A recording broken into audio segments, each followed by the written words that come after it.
I'm not used to slides. I do not speak with slides. So this is the first time ever. So I'm a bit, oh my God, I've got 3 slides.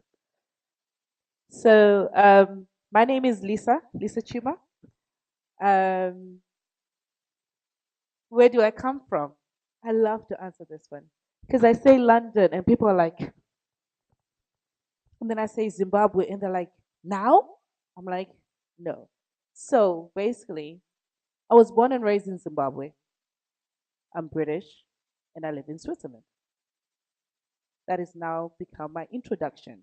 So I cover everyone who wants to know everything. So that's me. I I'm the founder of the Women's Expo Switzerland, and I am also a publicity strategist. I am a mother of 3 children. Don't do it if you ask me. And if you've done it, kudos to you. um, and since we're talking about survival, I thought I would start the talk with telling you what I have personally survived in my 33 years of life.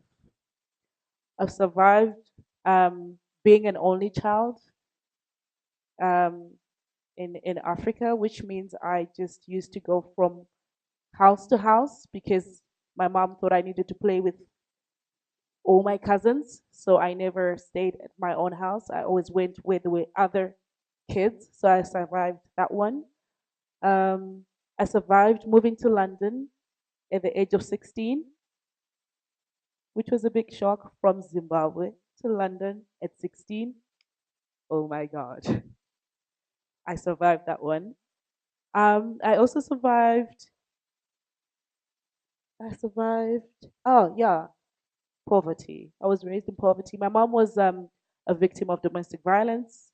So she chose to become a single parent, which meant life was not very rosy between me and her, but I survived that one. I'm still standing. I also survived becoming a mom at 22, which was a shock. I think I can give that one to my mom. She survived being a grandmother at a young age because she wasn't expecting me to become a mom at 22, but I survived that one as well. Um, and I survived calling many women my mother because my mother was a single woman. She was supported by many women, and everywhere I went, I had to treat that woman like my mother.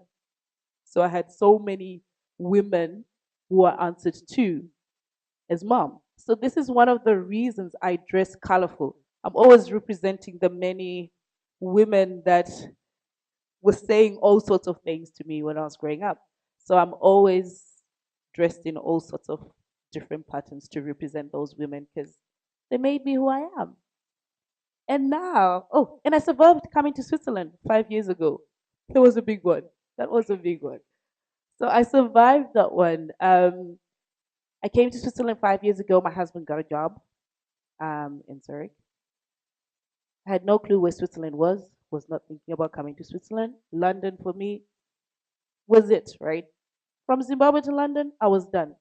My husband gets a job to come to Zurich. Okay, what happens in Switzerland? All I knew is chocolate from Zimbabwe, and that was it. So we moved from England to Zurich. Uh, well, to Zug. He took me to Zug, to a village called Hagendorn, which is near Ham. I'm like, what? We've got nothing. We've got cows. Right now, we just have cows. So you can imagine coming from London to coming to Switzerland, foreign country, which is okay, to coming to a village, into a village. And I was just like, oh my God, is this the house you could find like the whole of Switzerland? This is it? But yes, I'm still there. I'm still in Hagendorn. We're still in the same village, and it is fantastic. The kids love it there. So he did something right. So I survived that one as well.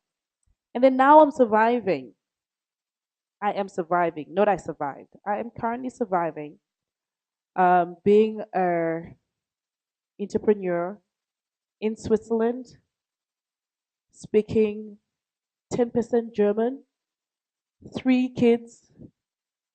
Um, yes. So that one I'm surviving every single day. I go to sleep. I'm like, oh my God, I did it. Oh, I did it again. I did it. That one is like constantly. So that's more or less what I survived to make me the woman I am today and what I'm surviving, which is obviously building this bridge that I believe I would want to connect as many women as I can in Switzerland through the platform, the Women's Expo, plus also helping and seeing more women being featured in newspapers and magazines throughout Switzerland. I'm a bit crazy like that. I put some targets for myself and I feel like, you know what, let's conquer the world. So that those two things I'm still surviving. Since we're talking about survival, I found this quote and I thought it was key to everybody here. And it says survival can only be summed up into 3 words: never give up.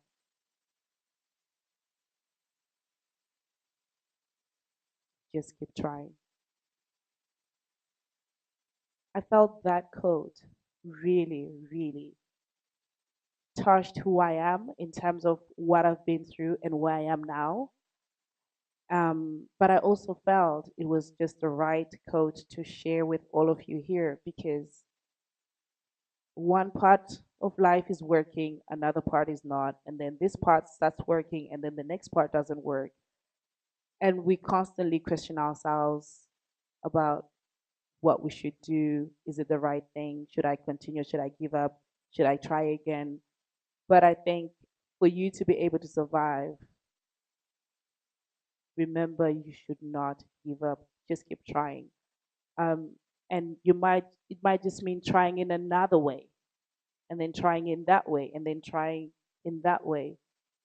But I think once we stop trying, then I guess we've got nothing else to give. So whatever you're going through, whatever you're facing, don't give up. Just keep trying. That's like the ultimate message ever, right? And then I've got a few strategies from a business point and from a career point. I would like to ask the audience how many of you are within like working in an organization? If you don't mind just raising your hand. And then how many of you are self-employed or thinking about getting okay. Thank you. Sorry. The wind, is also answering to something, I'm sure.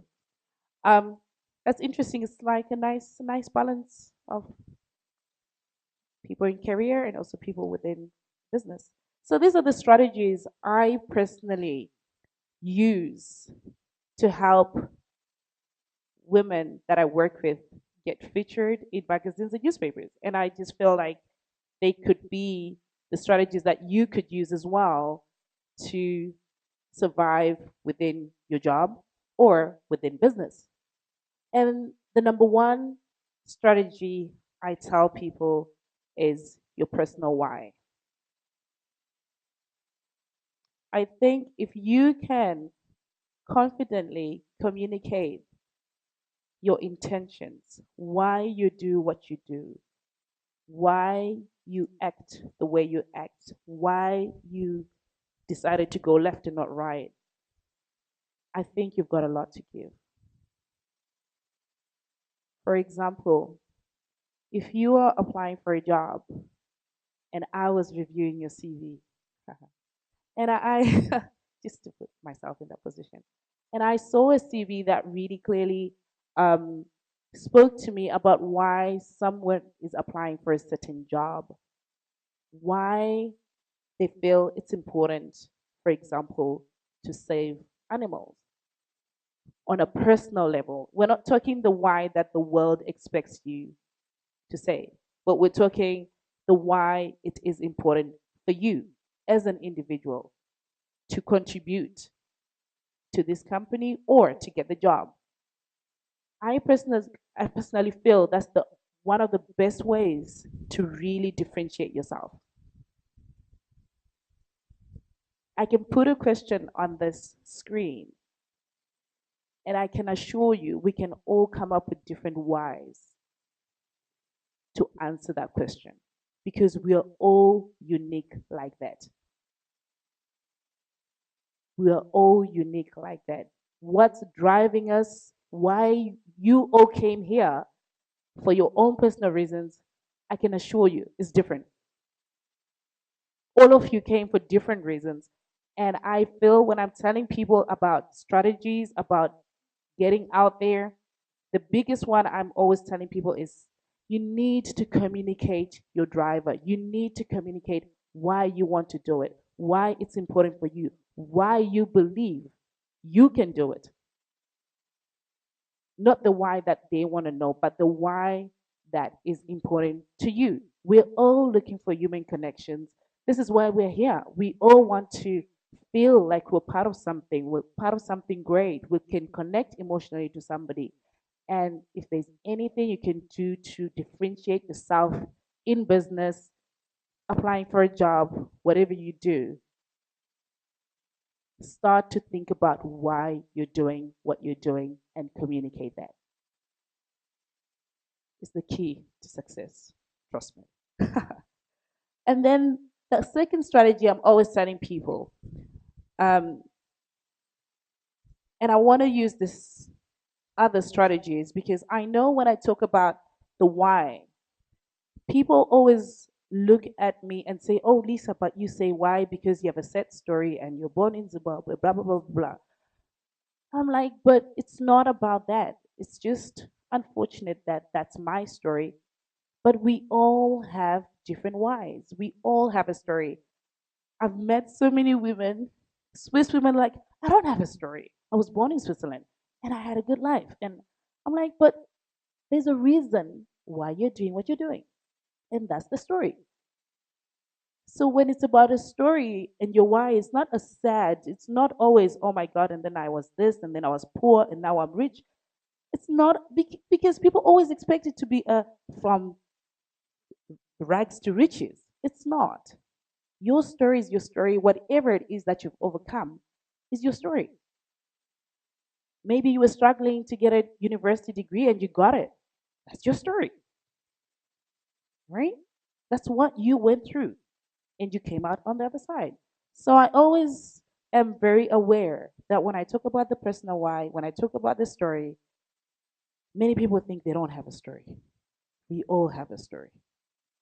Everyone. It's just maybe you think your story is not good enough because you're comparing it to somebody else's story. So, next strategy is your unique selling point. We're all different. One of my unique selling point is how I dress. You're gonna find me in bright colors or bright prints. That's me, right? So that's another key to you differentiating yourself. How do you make yourself different?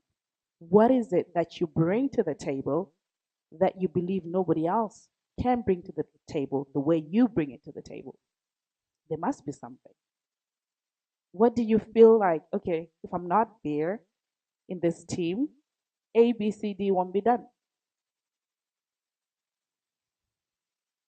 That is your unique selling point. And we all have those things that we carry that we can say, hey guys, without me, I'm not trying to be arrogant, but this and this and this is not going to be done because that's what I'm good at, right? So we need to figure out what is our unique selling point. We need to figure out what are those things that you do so well and you're proud of doing so well. And you're happy that other people can do everything else you can't do very well because there's somebody else who can do what you can't do. So, finding out your unique selling point is one of the key things you can actually use to put yourself forward at work, to lead a team, to lead a project. You can also use this as well in business to differentiate yourself, why, certain clients should work with you or buy from you. We all have those unique selling points, but I don't know whether you know them, but we all have them. They're in there. And then the third one, I am always,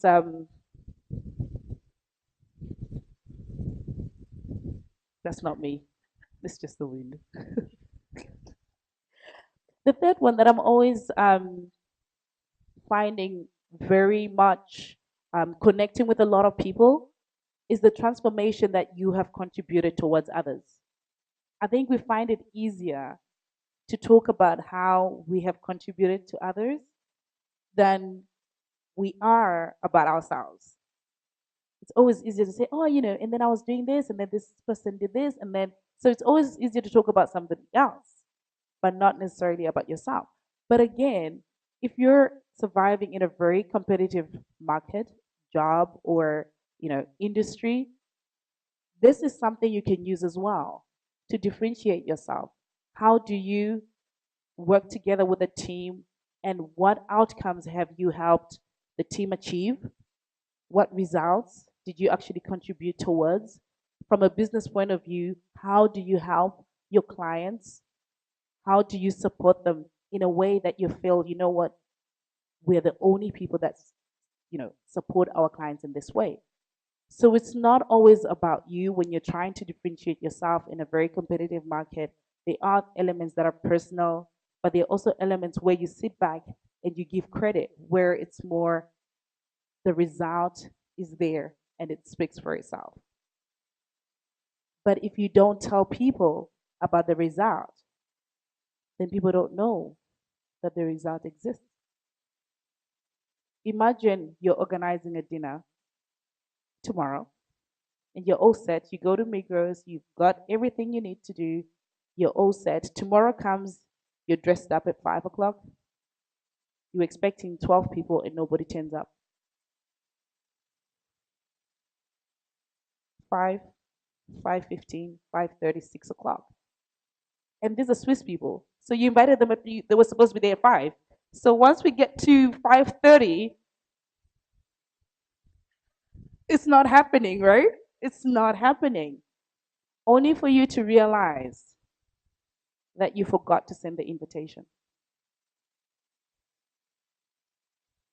This is exactly what we do. We've got the qualification, we've got the experience, we've got the expertise, we've got the knowledge, but nobody knows about them because we don't tell people. But we expect to grow, to get the promotion, to get the business, to become the next best thing. But how do we expect to get that if nobody knows that you can do it? It's exactly what we're doing.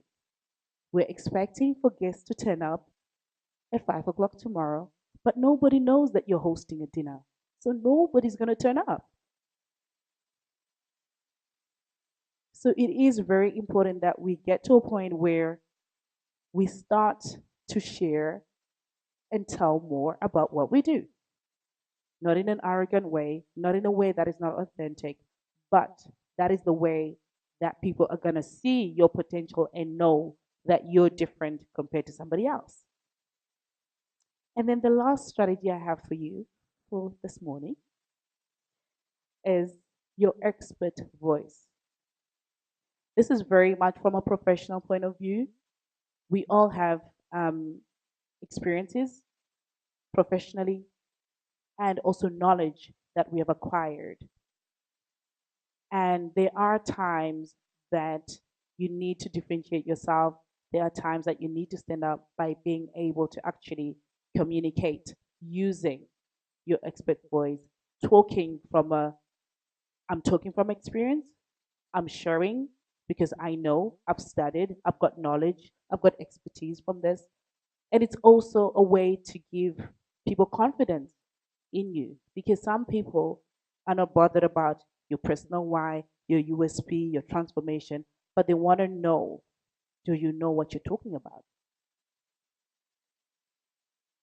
And if you do use your expert voice, you do put that forward. I know what I'm talking about because I went to school and I studied it, or I've been doing it for the past 20 years.